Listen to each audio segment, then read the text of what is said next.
Hey, what's up, you guys? It's your girl JoJo, and I am here with the review for Love Goals. This is season one, episode one. I hope you guys are doing great today. I'm doing pretty good, a little sleepy. You know, we had to spring forward, and I had to work this weekend, so I have been up since 5 a.m., and hence why you getting this kind of look. Although I give y'all this kind of look when I don't have to work on. So I guess that doesn't really matter, but yeah, I hope y'all are doing good. So, I know that Love Goals got leaked a couple of days ago. It came out early, but I already had it in my mind to do the review today. I really didn't have time to squeeze it in, and I just went ahead and watched it last night when it actually, was supposed to come out. But Own likes to do stuff early, so sorry for the delay. But anyway, let's get into talking about these couples. So we start out with Dwayne and Teresa Bowie. I hope I'm saying that right. They are married. I think they got married somewhere around 2018. I could not find the exact date.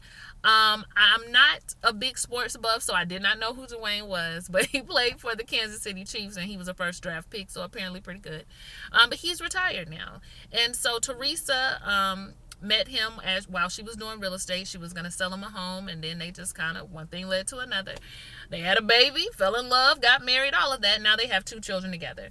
So Teresa thought that after football that she would finally get Dwayne to herself, that family man, spending time together, taking trips together, doing married people things, right?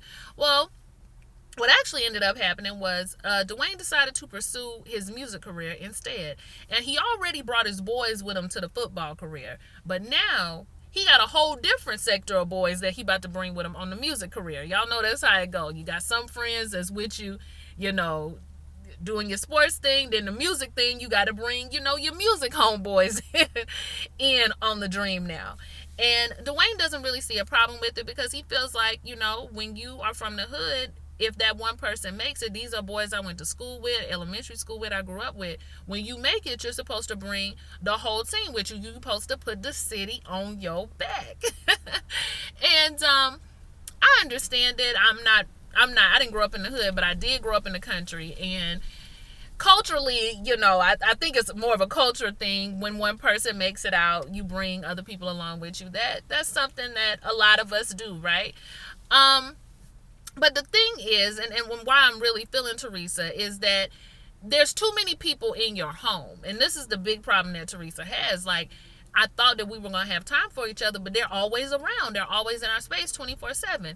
And at first I thought she was putting a lot on it until Dwayne says, no, it's more like 14/7. 14/7 when you got a wife and two children is still too much, Dwayne. Why are these people around your house? And then she even mentions, like, okay, well, why don't they have anywhere to go? Like, where are their women? He talking about they in bad relationships and they with us so they can see how a marriage works, so they can see how a good relationship is. They learning from us. Listen. I'm not sure exactly how old Dwayne and Teresa are, but I think they're somewhere in their early 30s. Let me tell you something. Judge Lynn Toler talks about this on her show all the time, which I was so distraught yesterday because I found out it was her last season. I love Judge Lynn Toler, but y'all don't get me started. But she always talks about your community, and a lot of people are they're the only married people within their structure, like within their family unit, within their friendships, within their community. And so what happens is you have a bunch of people around you in the community who are not bad people, but they're not committed to the same goals that you all have together as a married couple and a family. Their goals look differently from your goals. So it's not that you can't associate with them. It's not that you can't spend time with them, but you have to be careful not to get caught up in their lifestyle, because literally your lifestyle is different. It's not that their lifestyle is bad, but yours is different. Your focus has to be different.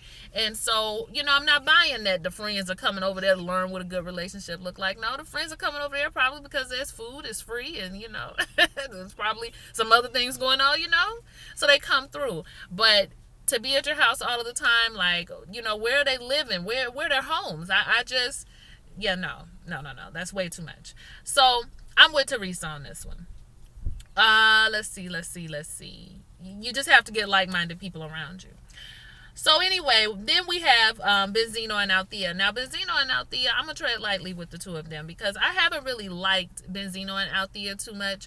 Benzino, it all started when they had that fight on that whatever the last season he was on Love and Hip Hop, and when they had those individual interviews, like you was just getting this vibe that Benzino really thought because he had Althea now that they were gonna be the it couple of Love and Hip Hop, and they were gonna be the ones, and they were gonna take Stevie and Jocelyn's place. And then next thing you know, we didn't even see them the following season. So his whole attitude, his whole vibe, I just didn't like that last season.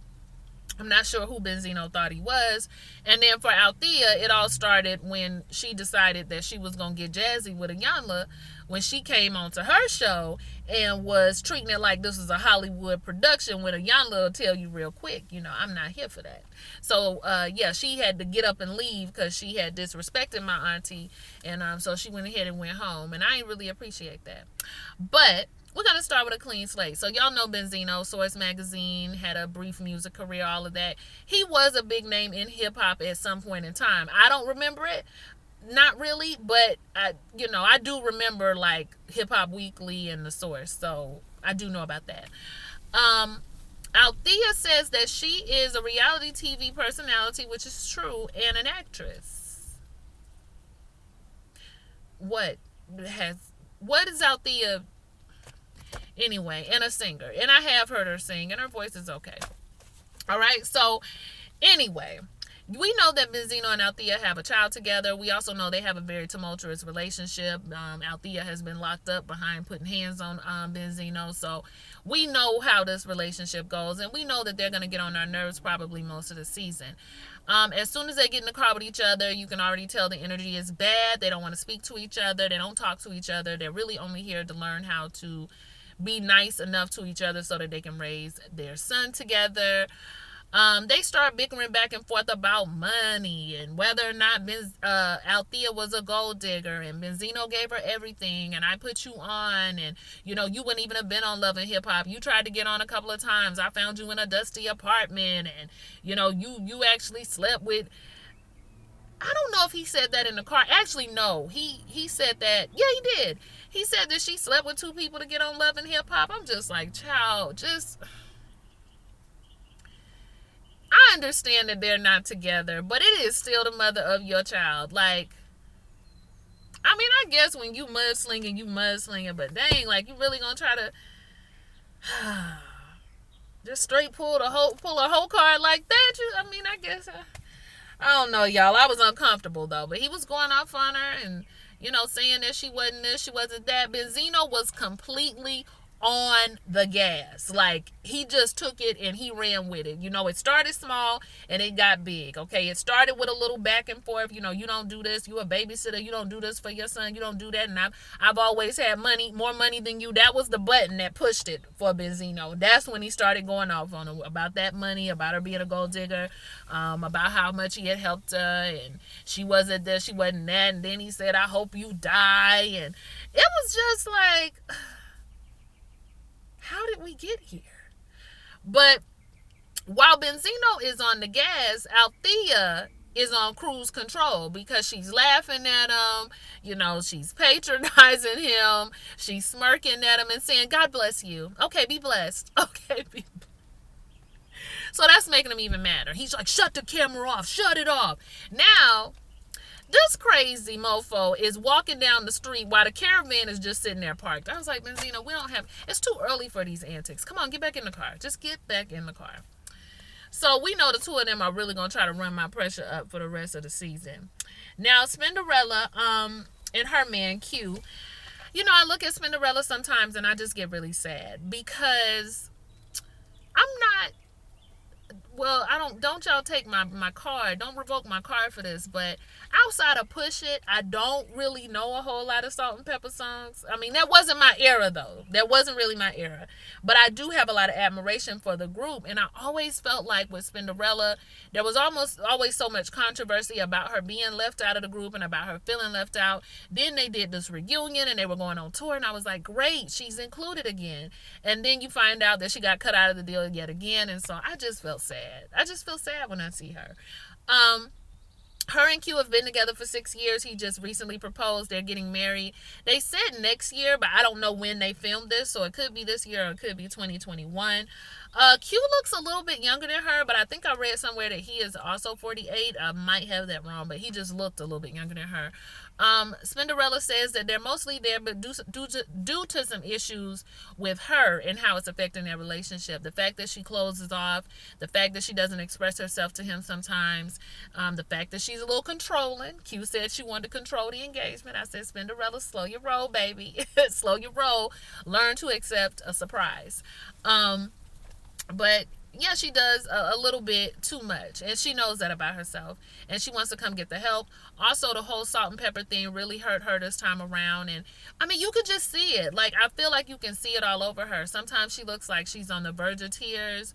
Looks like she might have put on some weight, and y'all know, now that could just be happy weight too, but y'all know how it can get sometimes when you be feeling some type of way, and next thing you weigh five more pounds and 10 more pounds, and then you like me and 25 more pounds. But mine has just been eating and laying down. I've been living my best life, but I have lost 7. I have lost 7 so far. We just gonna keep it going. But yeah, I felt sorry for Spinderella, but I think Q is going to really be a good support for her. He says that it hurts him sometimes when she shuts down, and he wants to get it right because he wants to be there for her, which is great. A man that wants to be there for you, wants you to be expressive to him, is a beautiful, beautiful thing. And I was feeling Q, and he actually was kind of funny. He's a comedian, by the way. Let's see. Who's next? Sunday and Breon, I think I'm saying that right. Now, Breon, we can look at Breon and tell he's younger than her. Like, Breon looks young. I wasn't sure exactly how young. He looked like he was in his 20s, but he's actually 34. Sunday Carter is 47. Now, Sunday isn't necessarily my favorite person either, but I think she is beautiful, and I love her Philly accent.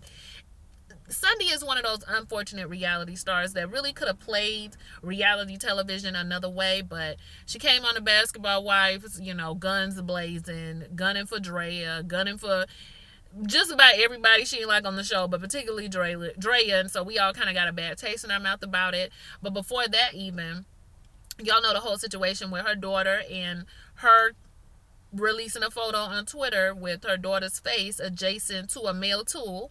I'll leave that to your imagination. And she always claims that she did not do it, so this is all allegedly.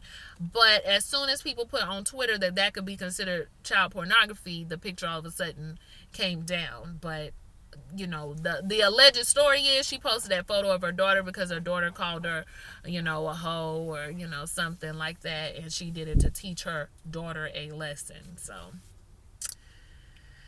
who child? That's all I can say. I feel like Sunday is perpetually stuck in her late 20s, early 30s, and I just want her to know that time is past, and it's okay. She's still a very beautiful woman.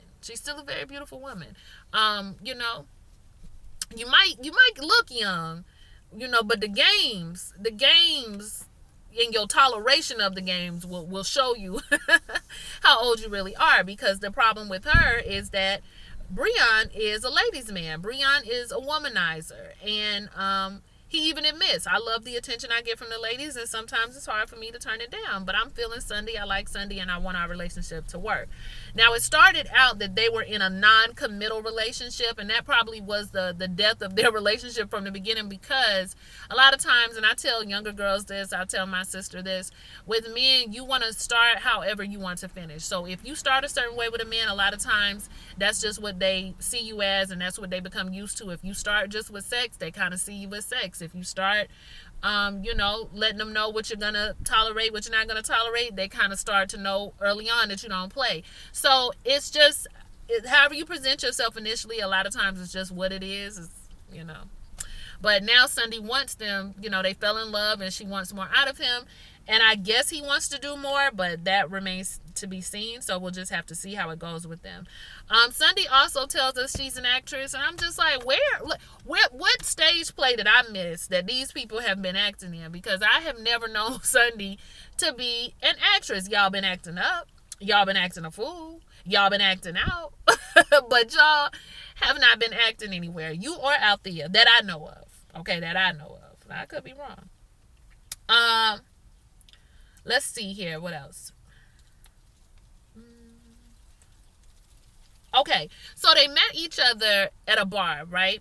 And one of the things that I noticed is that Breon said that Sunday bent over to pick up a napkin and she did it on purpose, and he noticed her butt, and they've been on ever since. Like, first of all, the fact that he didn't say, I saw her sitting at the bar by herself and she was so beautiful, and then when I saw her pick up the napkin, that just kind of added to it. But she captivated me the moment I saw her face. Like, the thought was your body first, right?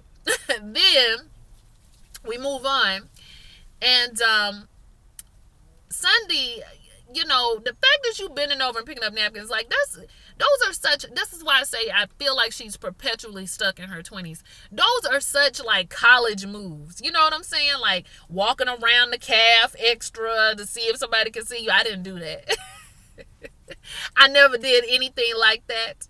But you know how you do when you want somebody to look at you. Like, all of that kind of stuff is like, so that you are a grown woman. Like, that boy could really be your son, honestly, depending on when you get started. But not really, but still. So I'm just like, I don't see this working. But let me not call it too early, but I just don't know. And this is how you can really tell that Sunday is the age that she is. Now, her little outfit was cute, right? But when you do the track pants and you want to wear heels with them, you get the track pants that are tapered at the ankle. Not the, not a wide leg, but, a boot cut flare on the track pant to wear with a pair of heels. And then you get a clean heel, a nude or a black, or it can be chunky or it can be thin, but it has to be a nice clean heel, not a heel with rhinestones on it. It was like a rhinestone strappy evening looking sandal, and I was just like, see, you got the face of a younger woman, but that I'm telling you, them clothes and that style will give it away every time. Every time. But let's move on. Okay, and then the next couple we have is, did I miss a couple, or is that everybody? Oh, that's everybody. Okay, let's move on. Well, we got another couple coming later, but we'll talk about that later. So, they do all get into the house, and Benzino and Althea are arguing the entire time. Like, off and on, as couples are showing up, they're arguing, they're fighting. Spinderella is trying to, get everybody to see that everything's gonna be okay. Teresa and Dwayne kind of looking like, child, we glad we don't got these kind of problems. And eventually it escalates to where Benzino's in tears. Y'all know he getting his feelings, and saying that he should have just never came, and she always acts like this, and she's a gold digger, and she gets mad. You're always talking about me. You're always talking about me in a negative way. You're always telling people I'm a gold digger. That's not why I got with you. I loved you, and all this, and I loved you. All this other yelling and stuff going on. So when they meet with the Love Goals doctor, who her name is Spirit, she is beautiful. I mean, this is it's like a good looking show in general, but she's a beautiful doctor. I'm loving that we have some new experts on the scene. For years we've had our Dr. Jebs, our Dr. Sherry's, Dr. Phil, even Iyanla, Judge Lynn Toller. Sometimes she strikes me as a therapist, but I'm glad we have some new fresh blood on the scene. Q says she a sister. She probably a Sarah. I said, Q, now are you an Omega? Are you an Omega? Are we here? Are we here with it? But she says that she's relatable, and anything that you guys have been through, I probably have experience with it. She is a mother of 7, so there's a blended family going on. I tried to find information on it. I couldn't find anything, but I think I'm going to like the doctor. I'm ready to see what she's about. So they go to the house, and they have these residential counselors, y'all, and I was hollering. Because they face look like residential counselors, but at the same time, maybe this is a good idea, because how many reality shows have we watched with couples or with people in houses, and stuff is getting out of control. Matter of fact, Married at First Sight could use some residential counselors at that apartment, like, seriously. So this might turn out to be a really good idea. Now, I was laughing at the black guy, the other counselor, because the whole time he was like, I'm ready to take you to your room. I'm ready to get so-and-so and take them to their room.